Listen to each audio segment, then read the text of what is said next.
Ang Phyllanthus fraternus, na kilala rin bilang sampasampalukan o stonebreaker, ay isang halamang gamot na tradisyonal na ginagamit sa Ayurvedic na gamot para sa iba't ibang layunin sa kalusugan.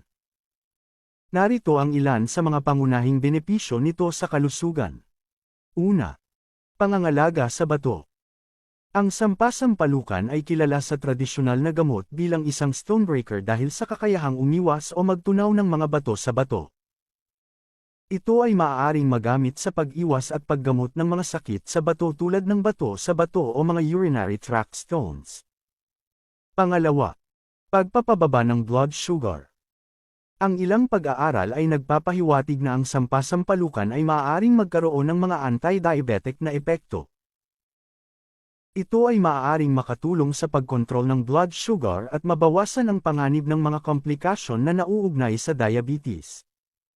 Pangatlo, kalusugan ng tiyan. Ginagamit tradisyonal ang sampasampalukan upang suportahan ang kalusugan ng tiyan. Ang sampasampalukan ay kilala rin sa kanyang antimicrobial at anti-inflammatory na katangian na maaaring makatulong sa pagbawas ng mga problema sa gastrointestinal.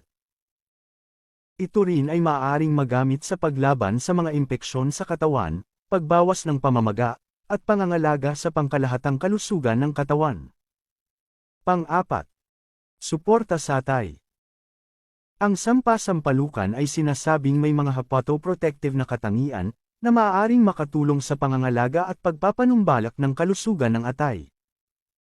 Ito ay maaaring makatulong sa paglaban sa mga sakit sa atay at iba pang mga problema sa atay.